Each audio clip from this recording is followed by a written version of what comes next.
Hello everybody, I'm Paul Beckwith, and the purpose of this video is to discuss the World Meteorological Organization, the WMO report that they put out for COP30 in Belém, Brazil.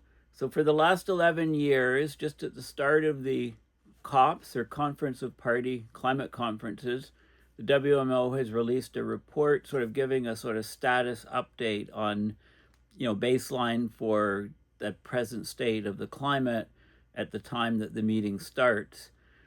So they've been doing this for 11 years, and they just published this State of the Climate report for this year's COP. So that's what I'm going to discuss in this video.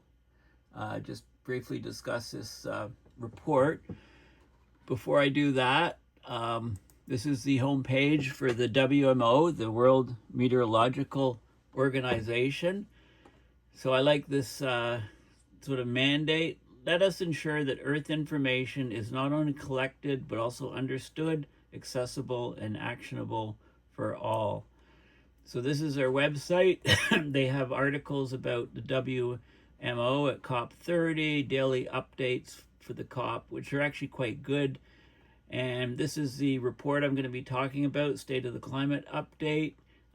Interestingly, they also have a lot of publications and focus on how to have early warning systems. We're getting more and more extreme weather events around the planet. So if we can have early warning systems for people, they can be prepared to either evacuate areas or, batten the hatches, so to speak, to have better outcomes from these natural disasters, or unnatural disasters, we should call them, because climate change has got its finger in amplifying all of these events. So this is their website, and they do post quite a few different things of interest on the site, so you can subscribe to it so you don't miss out on those.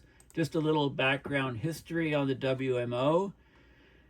They've been around since 1950 as the WMO, but they were around, so 75 years, but they originated from the International Meteorological Organization, or the IMO, which was a non-governmental organization founded in 1873. So the whole entity has been around over 150 years, basically. And of course the WMO, because of the connections as an intergovernmental organization within the UN system, which they're part of, 193 countries and territories. The idea is to have free and unrestricted exchange of data, information, and research between the respective meteorological, weather, and hydrological water institutions of the members.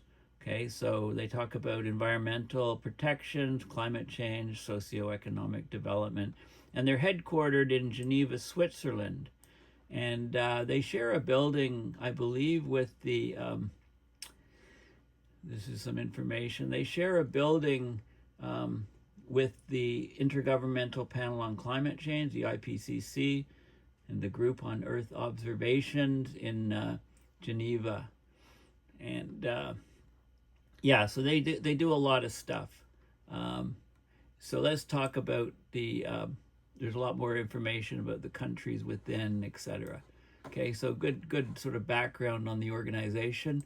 This is the State of the Climate Update report. So just came out just before the COP started.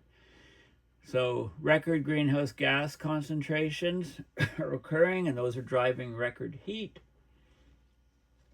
Sea ice and glaciers continue to retreat. There's a pause. I'm just sipping my hot coffee before it gets cold. Extreme weather is, of course, causing massive social and economic disruption around the planet. So they're working on these early warning services and these climate services to support resilience, let people know, countries know what they can do to increase their resilience to extreme weather events. Okay, so we're having an alarming streak of exceptional temperatures. It's continued in 2025. It's going to be, this year we're going to be the second or third warmest year on record after 2024, and 2023 was a record which we may pass or may just follow. So this state of the climate update for COP30, we've been doing, this report's been published for the past 11 years, and basically, each year is surpassing the previous temperature highs. This year, from January to August, when they terminated the data to write the report, we were 1.42, plus or minus 0.12 above pre-industrial. Okay, so not quite as high as 2024, which was a record. 2023 was the next record, but the greenhouse gas concentrations in the atmosphere rising at ever faster rates. Ocean heat content enormous. Those reached record levels in 2024 and continue to rise in 2025. The Arctic sea ice extent, that's the maximum sea ice extent, was the lowest on record. Antarctic sea ice extent has been dropping off a cliff since 2015. Long-term sea level rise is continuing. Small and temporary blip due to naturally occurring factors. One thought is that maybe the extreme rainfall in parts of northeastern Australia is storing the water which would otherwise be rising sea levels. Okay, so anyway, let's go have a look at the report. Okay, so this is the report here, the update, and what it's done to inform discussions at COP30 with authoritative, up-to-the-date information on the state of the global climate. Right? There's a lot of climate misinformation out there. There's a lot of fake news. It's getting even worse with AI generation of fake stuff. And, hopefully we come to grips with this.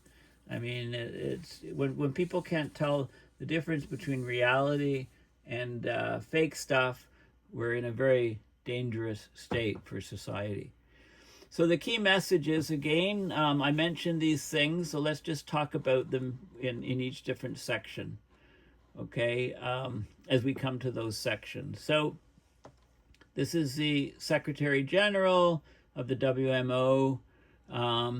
This update on the current state of the global climate is being prepared to inform discussions at the 30th Conference of the Parties, COP30.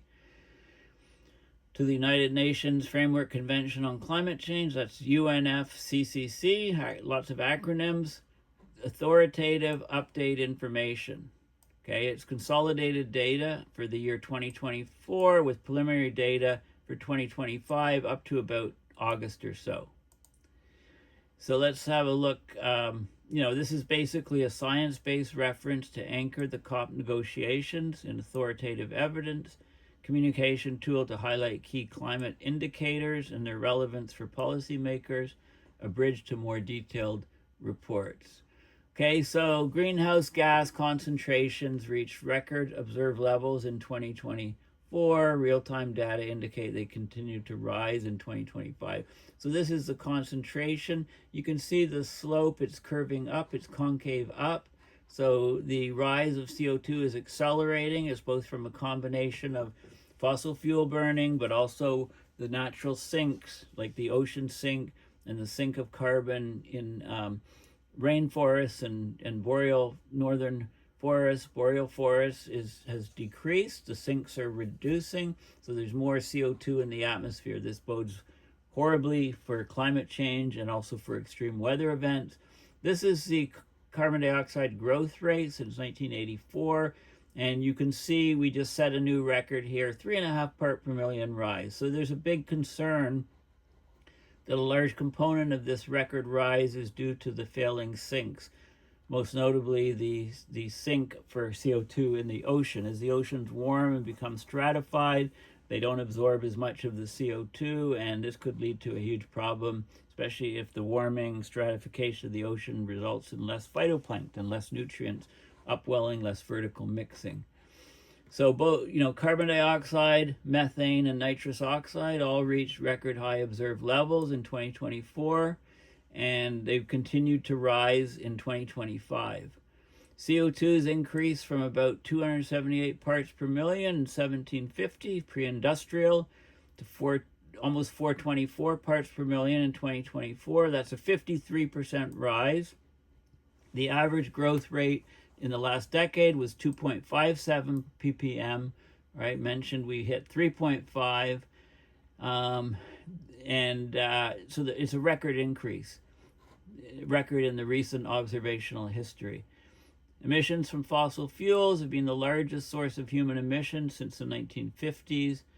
Methane, global average methane increased from 729 parts per billion in 1750 to we're approaching 2,000 parts per billion in methane. That's an increase of 166%. And methane is causing about a third of the warming.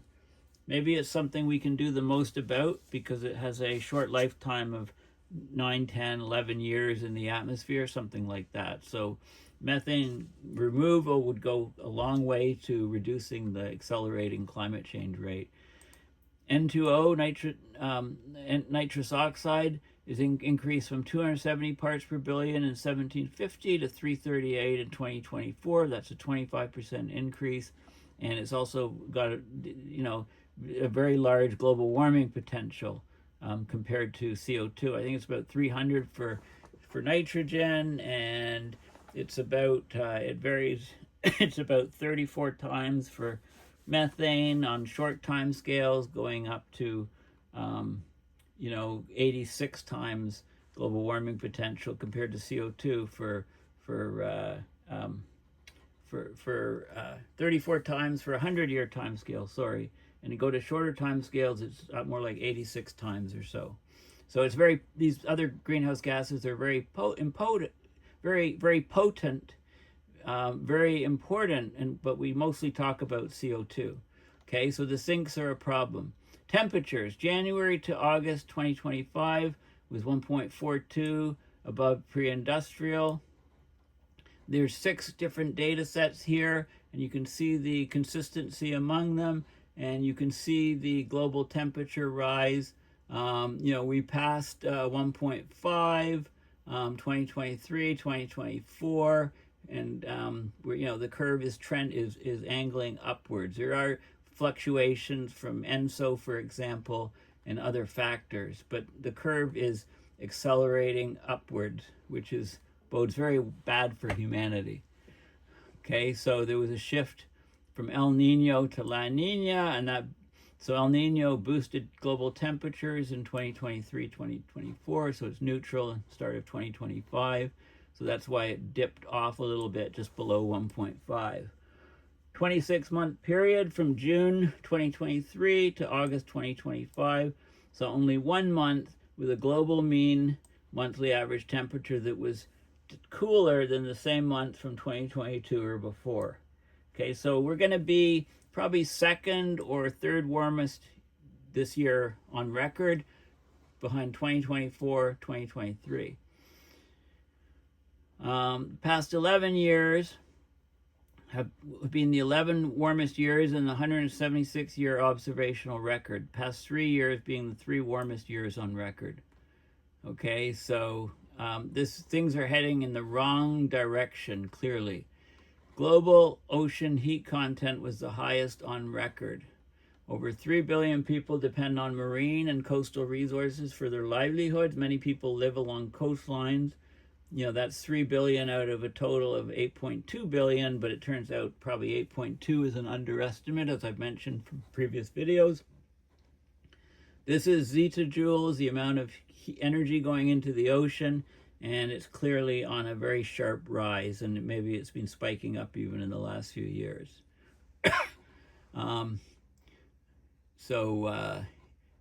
Ocean heat content highest on record, exceeding 2023 by 16 zetajoules. And it's continuing to rise in 2025, being a particularly strong increase over the past 2 decades. So going back to about just 2000 on, very, very strong increase. Average warming rate 0.6 from 1971 to 2024, and now it's 1 zetajoule. Sorry, this is in watts per square meter, average rate of warming. This is in terms of square meter per square meter of the Earth's surface, the amount of heating going into that. So we're out of energy balance because the oceans are absorbing lots of this excess heat. 90% of the energy is going into warming the ocean. So global warming is really ocean warming. 90% of it is ocean warming. The ocean heat capacity is much larger for water than that of air, so that's why the ocean temperatures are buffering the temperature rise. So, but the ocean warming is causing degradation of marine ecosystems, loss of biodiversity, and it weakens the ocean's role as a carbon sink. I've already mentioned that. It also intensifies tropical and subtropical storms, accelerates sea ice loss in the polar regions. I just did a paper on warm water undercutting Antarctic ice shelves, greatly increasing melt rates. So with melting land ice, we're getting more sea level rise. So this is just going to continue. The long-term rate of sea level rise has increased. Nearly 11% of the global population live on low-lying coasts directly exposed to coastal hazards. That's almost 1 billion people. So this is sea level rise over time, and again, it's sort of concave up, it's curving up. A little bit of a pause here, which we think is water excess rainfall on parts of Australia. So they talk about that. As in 2011, extensive flooding in the Australian interior concurrent with La Nina conditions may have contributed to the temporary drop in sea level. So they think it's happening here. It happened in 2011. We know that for sure, and a similar thing is happening. It's just a temporary thing. Long-term rate of sea level rise has increased since the start of a satellite record. It's increased from 2.1 millimeters per year between 93 and 2002 to 4.1. Almost, it's doubled essentially between 2016 and 2025, double the rate that it was a few decades ago. And again, it's ocean warming. It's causing thermal expansion together with the melting of glaciers and ice sheets. And for individual coastlines, the particular isostatic rebound or subsidence of coastlines is another factor that adds to the effect that people feel. We're also getting deep ocean warming, and so there's a gap between what's happening with sea level rise observed and what we'd expect, and that gap, we think that it's deep ocean warming that's explaining that extra observed sea level rise that we're seeing. Glaciers lost an observed record 1.3 meters water equivalent of ice just in the hydrological year 2023-2024, and they're contributing now about 20% to global sea level rise.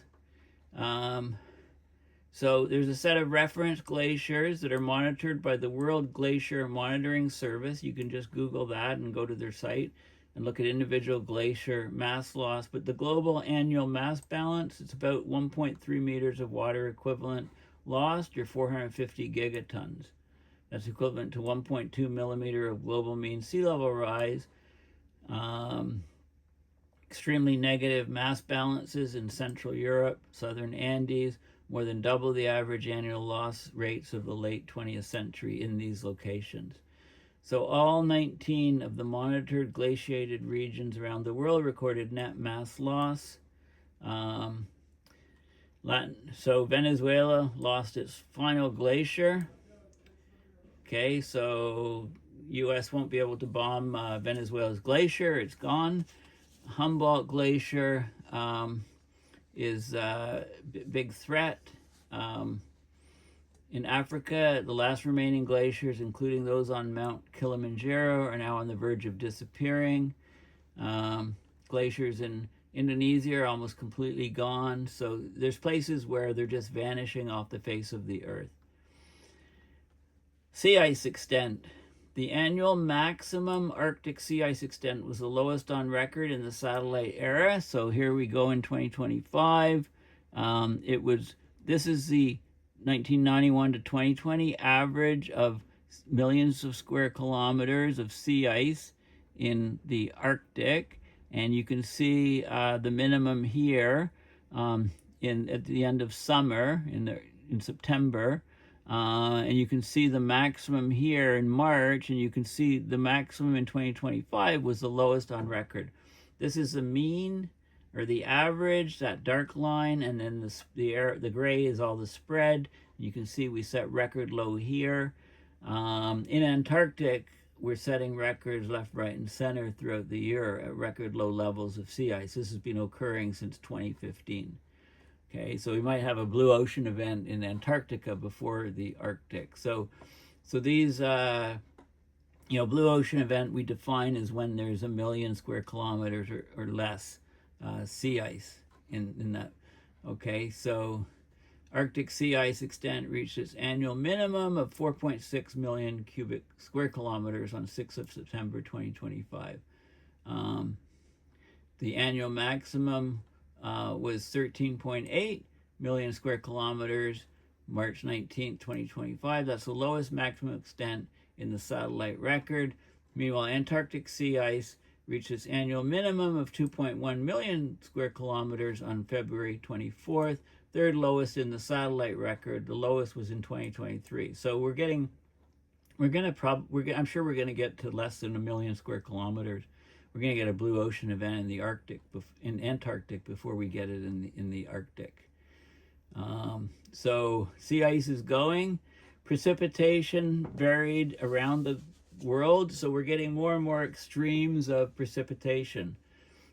When it rains, it pours. When it doesn't rain, we have drought. So the drought regions, the very dry regions around the planet in 2025, from January to August, they're low. The bottom 10%, less than 10% percentile. You can see those, and the very wet regions are the dark blue areas. Okay, so here is where we think there was some water storage on Australia, perhaps. So unusually low precipitation in large parts of Canada, the Middle East, Southwest Asia. So you can just look at the map and see the regions where it is. And there's other areas where so it's either, there's a lot of boom bust situations here. So you can imagine how this monkeys with the river flows around the world, and with reservoirs and lake water levels and so on. So, you can look around you can look up in this area, look at the deficit up here in northern Canada.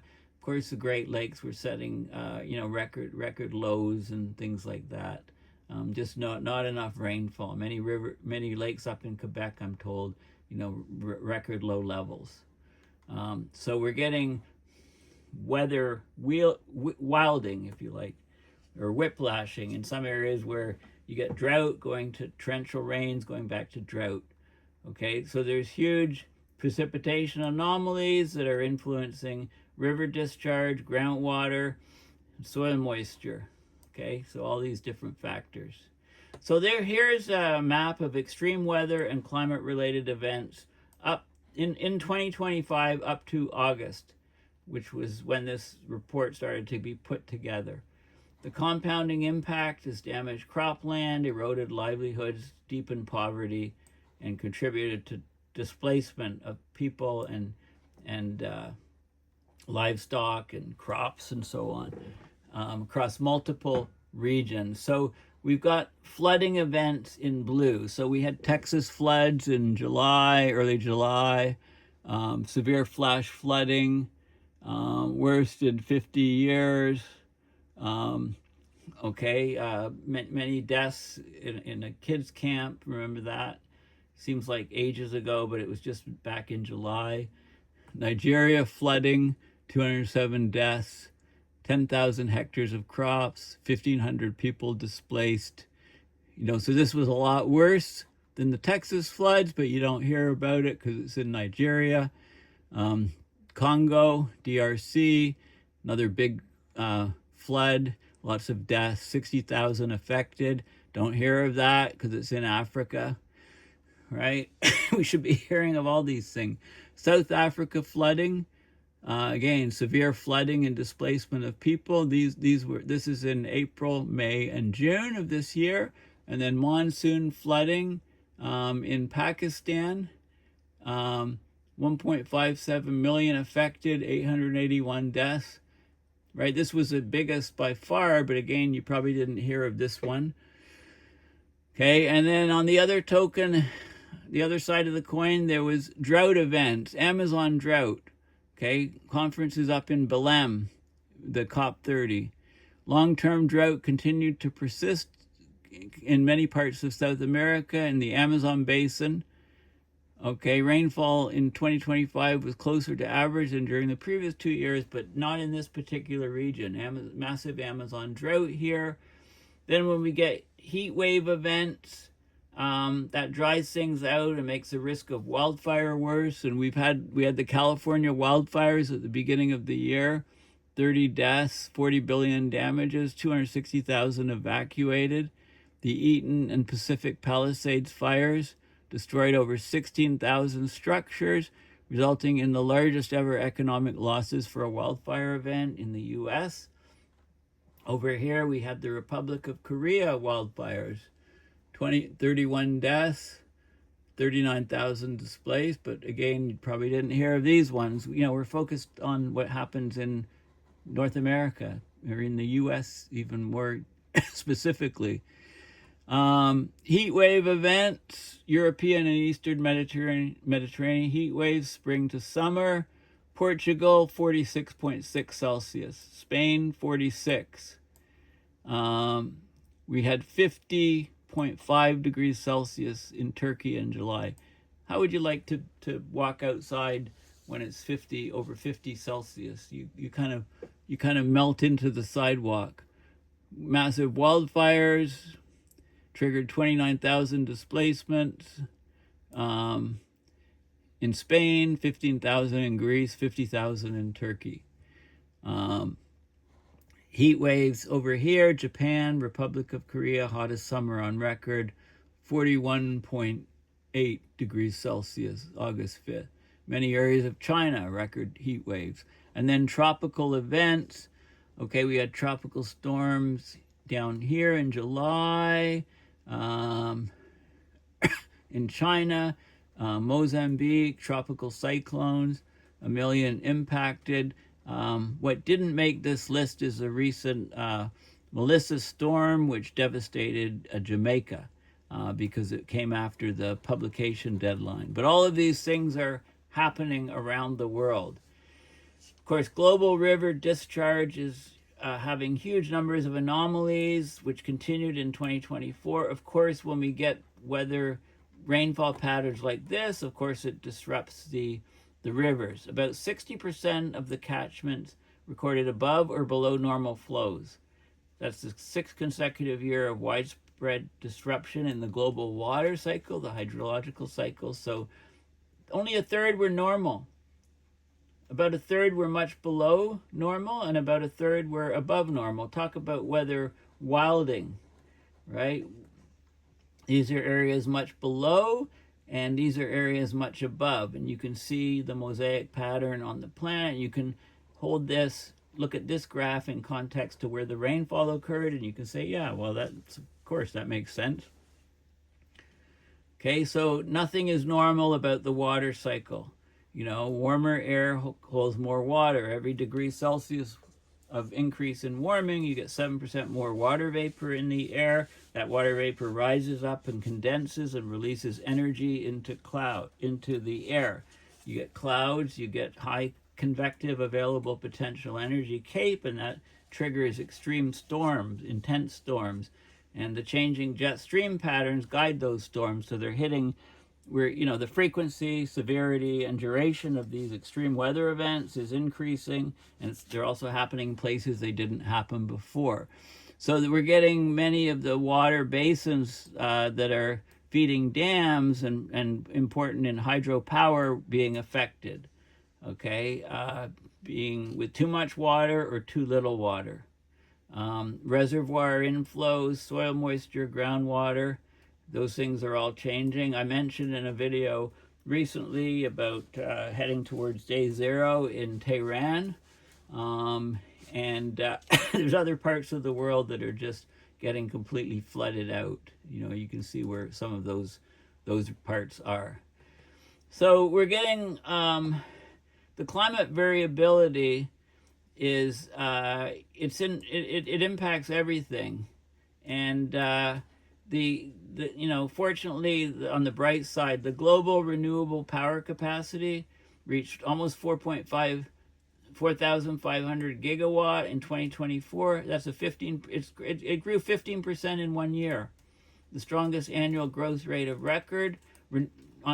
Renewables are growing like gangbusters. China, of course, is leading the way. This is the global annual averages of anomalies for 4 key energy indicators. And you can see how much energy is being produced, and there's some variation here. This is percentage in depending on how much wind there is, depending on storms, depending on the water basins for hydropower and things. So there is some fluctuation. So globally, the record heat of 2024 drove energy demand to 4% above the 1991 to 2020 baseline. More and more people around the world have air conditioners when it's really hot in heat waves, and the demand spikes up. The demand in Central and Southern Africa is nearly 30% above average from extreme weather. Okay, so how do we deal with extreme weather? So this is a very important push. The National Meteorological and Hydrological Services of many countries have a growing role to support climate action. These nationally determined contributions are increasingly recognizing the importance of climate services and early warning systems. So these are early warning systems and so-called climate services to provide better information. 2016 to 2019, about 50-50. Half the countries had them, half didn't. And then in 2020 to 2023, those numbers notched up. 53%, 62% had them. But in 2024 to 2025, big, huge leap, up to 70% early countries had early warning systems, 72% climate services. So people are realizing that if we can prepare and make society more resilient, we can fare better. Okay, so this is according to the UNFCCC 2024 census report on all the different parties in the UN. And these national meteorological and hydrological services are central to ensure that there's science-based information and actionable information in these countries. So the capacity is expanding. Okay, we're getting more and more countries that are taking climate and weather extremes more seriously. And also these early warning systems. We're getting more and more early warning systems. So this is a cumulative number of countries reporting the existence of multi-hazard early warning systems. MH, multi-hazard EWSs, early warning systems, globally. And this is out of 194 countries. So from 2015, we've more than doubled. We've more than doubled to 119 countries having these multi-hazard early warning systems to try to deal with extreme weather events. They're saving lots of lives, so it's an important UN initiative. The effective multi-hazard early warning systems are built on understanding the risks, knowing about the risks and what can happen, forecasting of the storms, communication and dissemination of the risks and hazards to people in the areas that are going to be affected, and then preparedness and also response to try to make societies more resilient to these extreme weather events. Okay, so this is part of the key. There's lots of references and more information. Great report giving an update on the state of the climate. Well worth looking at. Please go to paulbeckwith.net and donate to my PayPal to support my research and videos, and you can find me far and wide across social media if you just search for on your favorite social media platform for Paul Beckwith. Thanks for listening, and bye for now.